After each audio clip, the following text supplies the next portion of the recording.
In a small African village, a desperate mother named Amina made an unthinkable choice.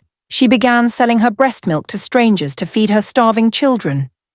At first, the villagers whispered behind her back, some with pity, others with disgust. But soon something happened that no one could have predicted. The whispers turned into gasps, and the village was shaken by a shocking truth that changed Amina's life forever.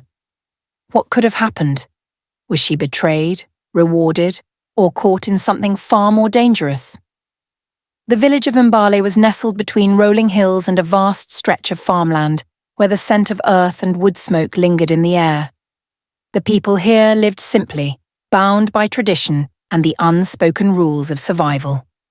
Women gathered at the river at dawn, their laughter mingling with the sound of rushing water as they washed clothes and gossiped. Men tilled the land, their hands calloused from years of labor under the sun. Life moved at a slow, predictable rhythm, until hunger struck. The dry season had been cruel this year. The maize fields had yielded little, and the once bountiful river had shrunk into a narrow stream. Food was becoming scarce, and in a village where wealth was measured in sacks of grain and livestock, many found themselves slipping into desperation. Amina knew this feeling all too well. She sat outside her mud brick hut, watching her 3 children, their ribs faintly visible beneath their dark skin. Her youngest, barely a year old, nursed at her breast, his tiny hands gripping her like she was his entire world. In many ways, she was. Since her husband's passing a few months ago, she had become both mother and father, struggling to fill the void he had left behind. He had been a fisherman, earning just enough to feed them. But now, with no steady source of income and no land to farm, Amina found herself drowning in hopelessness. The little food they had left was carefully rationed, but it was never enough. Each night her children went to bed with hollow stomachs, their whimpers piercing through the silence. Amina had tried everything, working in other people's fields for a handful of millet, fetching water for the wealthier families in exchange for scraps. But no matter how hard she worked, it was never enough. She had seen other women in the village turn to desperate measures. Some sold firewood, others borrowed money from ruthless lenders. A few had even left for the city, chasing promises of work that often led to something far worse. Amina refused to consider those paths. She wanted to keep her dignity, but dignity did not fill an empty belly. As the days passed, the weight of her children's hunger pressed heavier on her chest. One evening, as she sat by the fire, her neighbor whispered something strange to her. There were people, outsiders, willing to pay for breast milk. At first, Amina scoffed at the idea. Who would buy such a thing, and why? But as the hunger in her children's eyes grew, so did the temptation. That night, as she lay on her mat, unable to sleep, the thought gnawed at her. Could this be the answer? Was it shameful, or was it simply another way to survive? She turned to her sleeping children, their fragile bodies curled into themselves. Perhaps the only shame was letting them starve. The idea clung to Amina's mind like a stubborn shadow. She had heard many things in the village, but never something as strange as this, people paying for a mother's milk. The thought alone made her uneasy. Breast milk was sacred, meant for a child born of a mother's womb, not something to be sold like maize at the market. And yet, as she looked at her children, their stomachs shrunken with hunger, she felt her resolve waver. She first heard the rumor from her neighbor Mama Tunde, a woman known for always having her ears to the ground. She spoke in hushed tones, as if afraid the trees themselves might overhear. "There are people who will pay for it," she said, her voice barely above a whisper. "The city people. Hospitals even. It's not common, but it happens." Amina had scoffed, shaking her head. "That is madness." Mama Tunda had only shrugged. "Madness is watching your children starve when you have something to give." That night, Amina tossed and turned, unable to shake the words from her mind. Every time she closed her eyes, she saw her children's gaunt faces. Her youngest, barely a year old, still nursed, and she knew she produced enough milk. But to sell it? What would the other women say if they found out? Would she be cast out, shamed? The village had strict rules about a woman's dignity, and she had already been judged enough since her husband's death. And yet, what dignity was left when hunger gnawed at her children's bellies? The next morning she walked to the river with the other women, her thoughts heavy. As they scrubbed clothes against the rocks, they gossiped about who had done what, who had fallen from grace. She wondered if she took this step, would her name become the next hushed whisper among them? She told herself she wouldn't do it. She couldn't. But then her eldest son, Kato, came home from the fields with an empty sack. He had gone to work in exchange for food, only to be turned away because there was none to spare. His face was tight with disappointment, his hands trembling from exhaustion. That was the moment Amina made her decision. The very next day she walked beyond the village, toward the road leading to the nearest town. Her heart pounded as she approached a small hidden shop run by a woman she had never met before. The woman, dressed in a clean blue dress, looked at her without judgment. She asked no unnecessary questions. Amina's hands trembled as she gave her first bottle of milk, accepting the small wad of money in return. As she walked back home, she felt both relief and shame battling inside her. Had she done the right thing? Could she continue this without anyone finding out? All she knew was that for the first time in weeks, her children would sleep with full stomachs. Amina's hands shook as she counted the small bills in her palm. It wasn't much, but it was enough to buy food for the next few days. The woman at the shop had taken the milk without hesitation, her face unreadable as she tucked it away in a chilled container behind the counter. She had expected questions, maybe even judgment, but there had been none. The transaction was clean, simple. Yet, as Amina walked back to the village, a heavy weight settled in her chest. Had she crossed a line she could never return from? She used the money carefully, buying millet, dried fish, and a little oil. For the first time in weeks, she cooked a full meal, watching her children eat with greedy hands. Their smiles filled her with warmth, easing some of the guilt gnawing at her. If this was wrong, then why did it feel so necessary? The next time she went to the shop, she paid closer attention. Who was buying this milk? The woman behind the counter never spoke much, but Amina noticed small details. Clean glass bottles neatly arranged, a storage box humming softly in the corner. She overheard a conversation between the woman and a man in expensive shoes, his voice carrying an air of authority. "Another batch by tomorrow?" the man asked. The woman nodded. "The hospital needs more. The babies are struggling." Amina's breath caught. Hospitals? Was her milk being used to feed sick infants? The thought unsettled her, but it also comforted her. If her milk was helping other children, was it truly such a shameful thing? But the village was beginning to notice her small changes. It started with the women at the river. Someone commented on how her children looked healthier, their cheeks no longer hollow. Another noticed the new tin of cooking oil in her home. "Where is she getting the money?" a voice whispered. "She has no land, no husband, and yet she eats better than the rest of us." Amina felt their eyes on her, sharp and questioning. She tried to ignore them, keeping her head down, but the whispers only grew louder. Some speculated that she had taken a secret lover. Others said she was doing things in town that no decent woman should. One evening, as she returned from the shop, Mama Tunde stopped her on the path. The older woman's eyes were knowing, her voice low. "You think no one sees, Amina? The village is talking. They will find out." Amina swallowed hard, her pulse quickening. "Find out what?" Mama Tunde sighed. "That you are surviving in a way they do not understand." Amina looked past her, toward the dim glow of her hut, where her children were waiting, full and safe for another night. Let them whisper. She had made her choice. The whispers soon turned to accusations. At first, it was just murmurs behind her back, stolen glances when she passed by. But then the words became sharper, louder. "She has abandoned her dignity. one woman muttered at the river, scrubbing clothes with unnecessary force. A widow should mourn, not seek riches in the shadows, another added, her voice thick with disapproval. Amina ignored them, pretending not to hear, but the weight of their words pressed on her. She had never been a woman of great status, but she had been respected. Now she was something else, something unspoken but understood. A woman who had stepped outside the boundaries of what was acceptable. It wasn't just the women. The elders began to take notice too.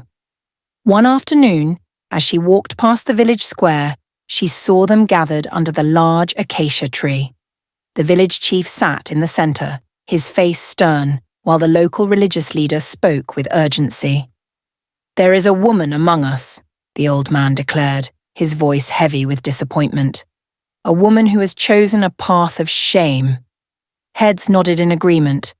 Amina's stomach clenched. "We must uphold our traditions," the religious leader added. "A mother's milk is sacred.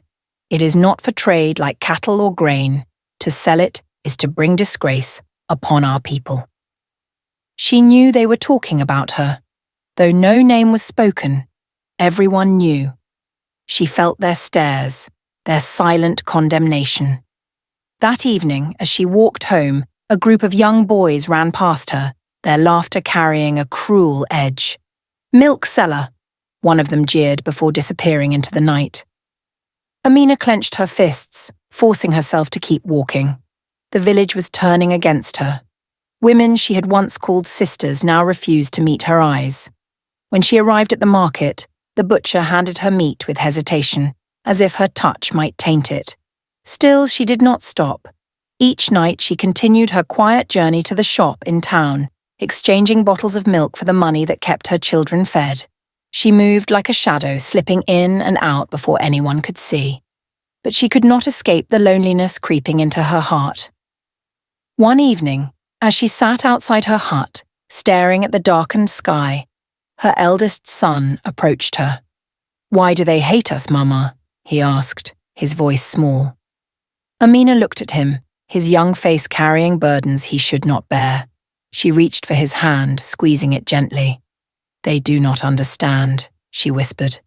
But understanding did not fill empty spaces, and Amina was beginning to realize that survival came at a cost, one she might not be able to bear much longer. Amina had grown used to the whispers, the judgment, the way people looked away when she passed. But one evening, as she returned from the river, she found a woman waiting outside her hut. It was Fatuma, a mother of 4 whose youngest had been sickly since birth. Fatuma hesitated before speaking, glancing around to make sure no one was watching. "Amina, I need your help." Amina's heart pounded. Was this another accusation, another warning to stop? But then Fatuma stepped closer, her voice trembling. "My baby. She won't take my milk anymore.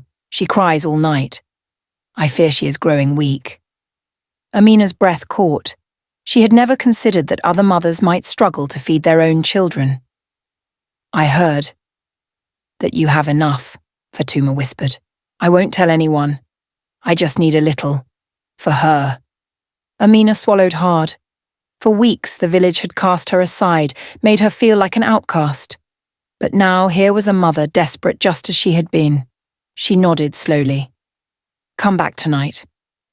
Word spread quietly, not through gossip but through need. Within days, 2 more women came to her in the cover of darkness, shame and desperation in their eyes. They had been among those who had judged her, yet now they stood before her, asking for what she had once been condemned for.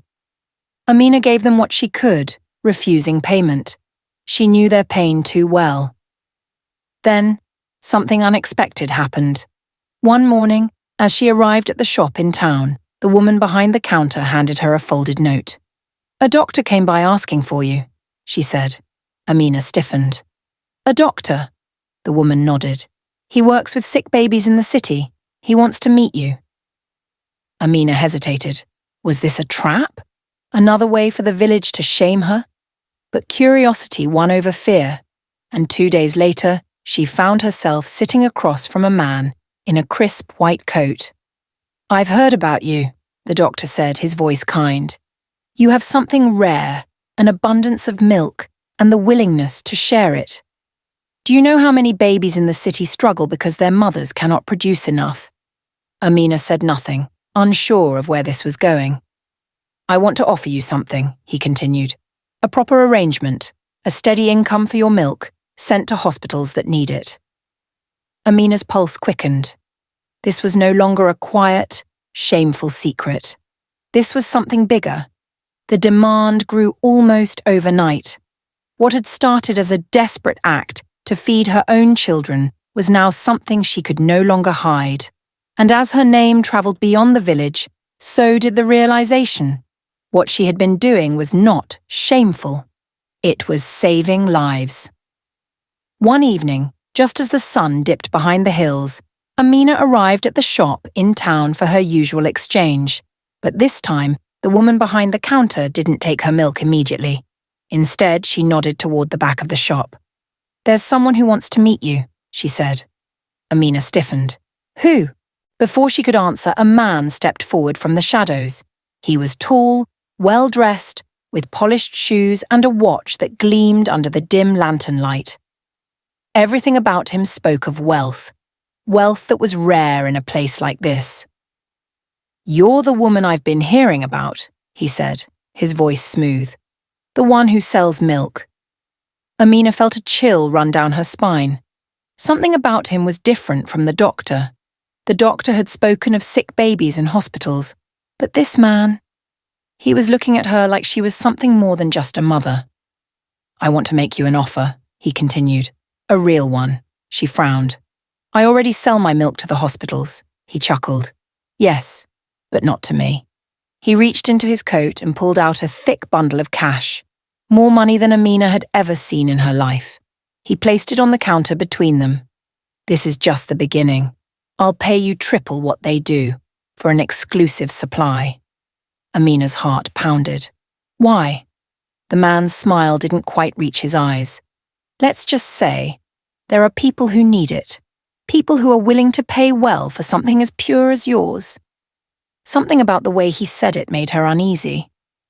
"Are these people babies?" she asked, her voice steady. The man's smile faltered for just a second. "Does it matter?" Amina's stomach turned. She had survived long enough to know that money this large never came without a cost. There were stories of rich city people with strange desires, of desperate villagers who had been tricked into things they never recovered from. She looked at the money, then at the man. For the first time since she had started this, she wasn't thinking about hunger. She wasn't thinking about survival. She was thinking about danger. "I'll think about it," she said, her voice careful. The man nodded, his expression unreadable. "Don't take too long. Opportunities like this don't last forever." As she walked home, her hands clenched around the smaller, safer payment from the shop, her mind raced. This man wasn't like the others. He didn't want her milk for charity. And if she wasn't careful, she might not live long enough to regret finding out why. Amina couldn't shake the feeling that something was wrong. The wealthy man's offer haunted her, his words replaying in her mind. He had spoken of people who need it, but had never said who they were. If it wasn't for sick babies, then who? She needed answers. The next time she went to town, she didn't go to the shop. Instead, she asked around, carefully choosing her words. People in town knew things the village didn't. It wasn't long before she found an old woman who had worked as a cleaner in a city hospital. When Amina described the man, the woman's face darkened. "I've heard of him," she said. "He doesn't work for hospitals." Amina's stomach tightened. "Then who does he work for?" The woman hesitated, then lowered her voice. "There are rich people in the city who believe strange things. They think drinking a woman's milk keeps them young. Some even believe it can cure diseases." She shook her head in disgust. "They pay high prices for it, but they don't care where it comes from or how it's taken." Amina felt sick. She had thought she was feeding children, helping those in need. But this was something else, something dark. She refused the man's offer without hesitation, but the problem didn't end there. The village had begun to talk again. Someone had seen her speaking to the wealthy stranger. The rumors spread quickly, some saying she was selling herself, others whispering that she was involved in something unnatural. And then, the worst happened. One evening, as Amina returned from the river, she found a group of villagers waiting outside her hut. The village chief stood at the front, his expression hard. Beside him, the religious leader shook his head. "We know what you've been doing," the chief said. Amina's heart pounded. "I have done nothing wrong." The religious leader pointed a finger at her. "You have sold what was meant for your own child, and now you deal with men who bring shame to our people." Amina clenched her fists. "I was feeding babies who would have died without me." A murmur ran through the crowd. Some women nodded, hesitant, remembering how she had helped them in secret. But others glared at her with pure judgment. "The ancestors will curse us if we allow this to continue," an elder said. Amina knew she was losing. The village wasn't just angry, they were afraid. And fear could turn to violence. But then, something unexpected happened. Mama Tunde stepped forward. "Tell me," she said, looking around at the crowd, "which of you would let your child starve before doing what Amina has done?" Silence. Amina saw hesitation in their eyes, doubt, maybe even understanding. But she also saw something else, realization. Her fight wasn't over. It was only beginning. Amina stood tall, her back straight, despite the weight of the judgment pressing down on her. The village had gathered, waiting for her to apologize, to beg for forgiveness, to admit that she had done something shameful. But she would do no such thing. "I did what I had to do," she said, her voice steady. "I fed my children when no one else could. I helped mothers when they had no other choice, and I will not be ashamed of that." A murmur rippled through the crowd. Some nodded, others scowled. The village was no longer united in its condemnation. Lines were being drawn. Mama Tunde stepped beside her. "She speaks the truth. How many of you came to her in secret asking for help?" Her eyes swept the crowd. "And now you stand here ready to throw stones?" The women shifted uncomfortably. Fatuma lowered her gaze, clutching her baby tighter, but the chief was unmoved. "It is not our way," he said firmly. "You have brought shame to this village." Amina met his gaze without fear. What brings more shame?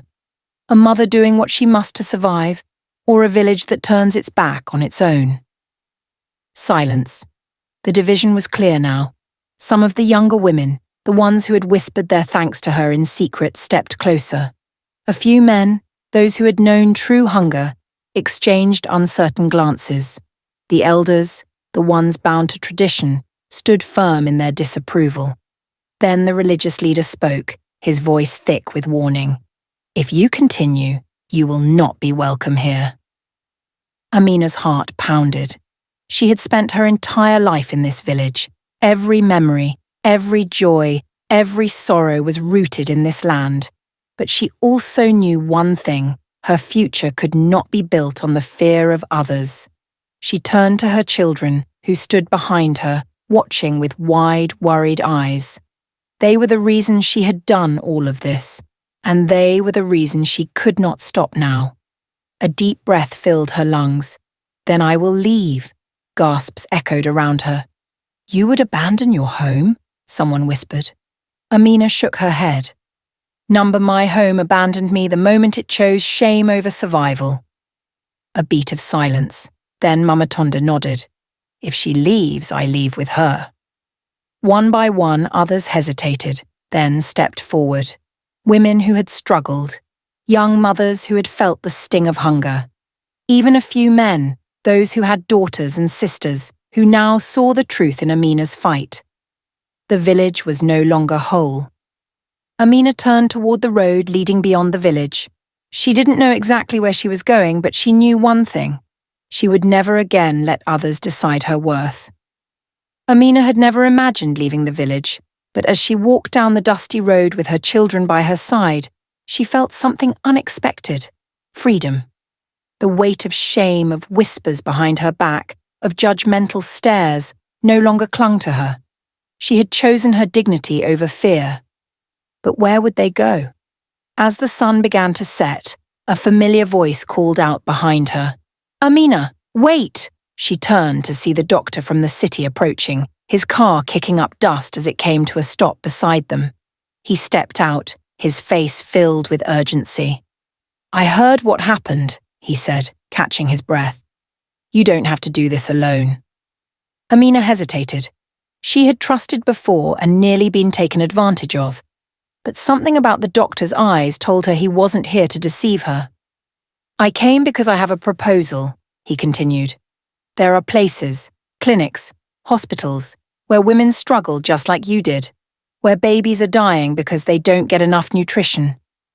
Amina listened carefully. "We want to set up a milk bank," the doctor explained. "A safe, regulated place where women can donate or sell their milk to those who need it.